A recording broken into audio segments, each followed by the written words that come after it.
Hello everyone, welcome to your weekly tech update, the show that explores the newest, coolest, and most mind-boggling side of tech available on the interwebs. I am your tech guru, Ray McNeil. Coming up on the program today, Elon Musk unveils SpaceX's newest drone ship for rocket landings at sea. This EV drove a record-breaking 710 kilometers on a single charge. Happening in this week's What the? Deadpool and Korg react to the movie trailer from Free Guy. And of course, we'll wrap up the program with this week's Moment of Joy. All that and a whole lot more coming up on today's edition of your weekly tech update. Next.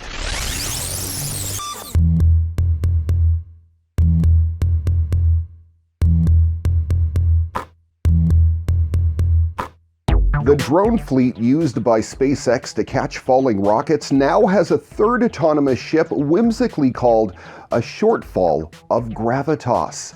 Founder Elon Musk unveiled the newest floating rocket landing pad on Twitter recently with a dramatic video from a flying drone circling the ship. The drone ship is fully automated with no tugboat required to take it in and out of the Atlantic Ocean nearby SpaceX's typical launch site at the Kennedy Space Center in Florida.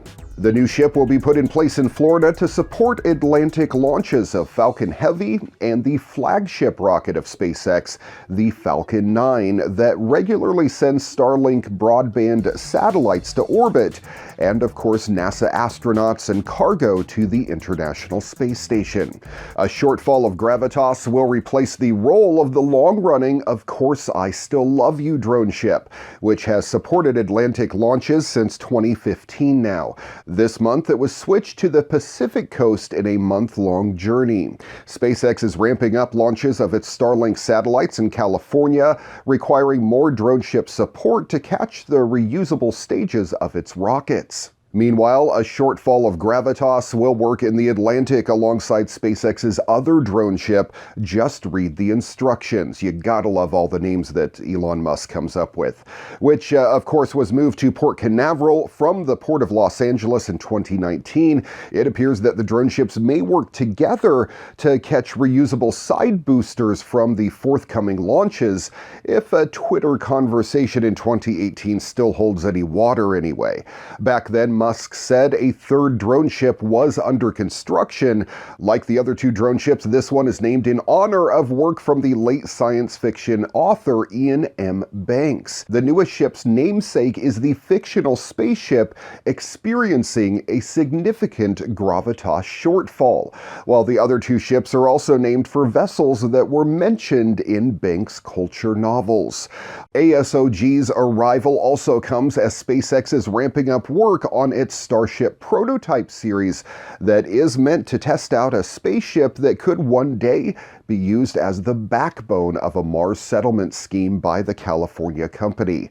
SpaceX hopes to do an orbital test of Starship soon and was targeting July, but is currently waiting on certification from the FAA in a process that typically takes months at least.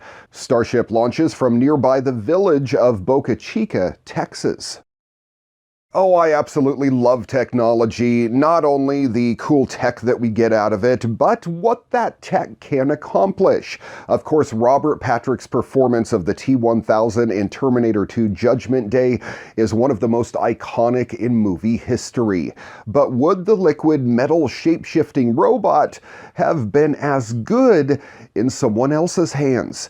We'll obviously never know, but we do know what the character would have looked like with someone else's face. Deepfake videos let us see what it would have been like if, say, Bill Hader had been stalking John Connor instead. And it's still really creepy.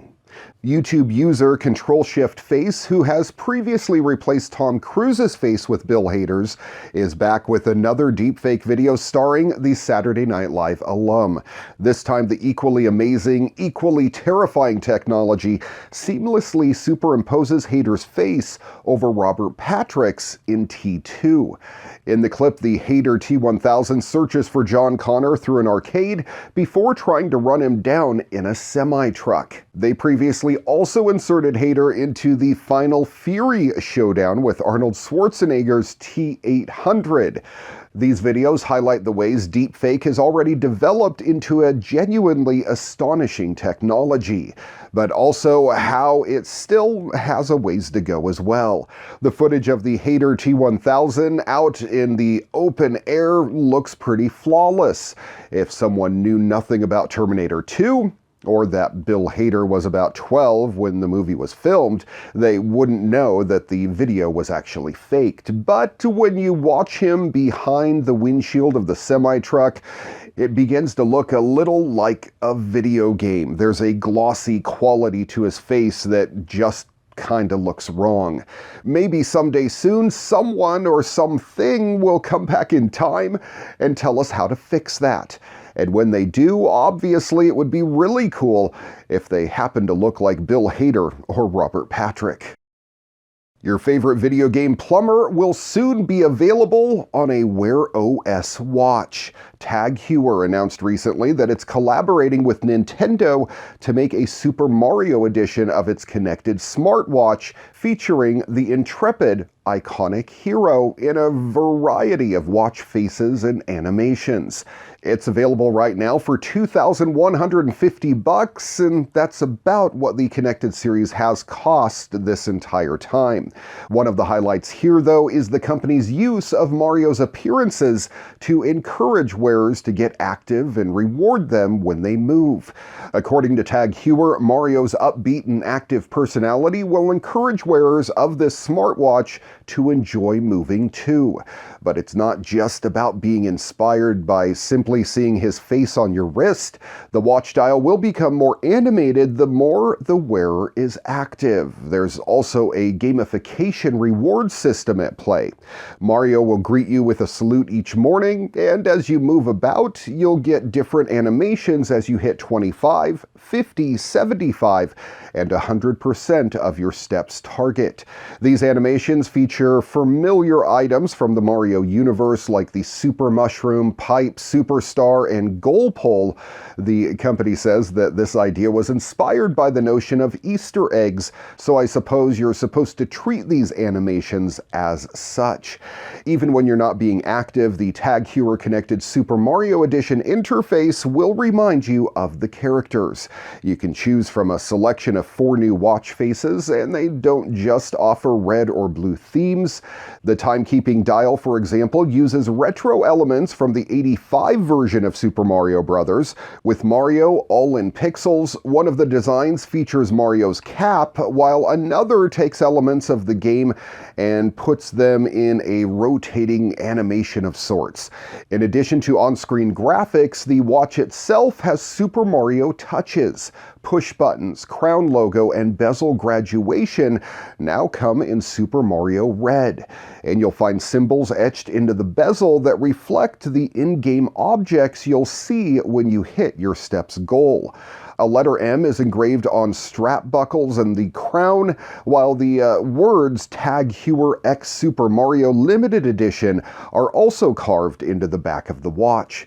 The company is also offering 2 interchangeable straps for the new watch, a black leather band on red rubber, and a sporty alternative in matching red perforated rubber, as well as a travel case. What else in Super Mario Red?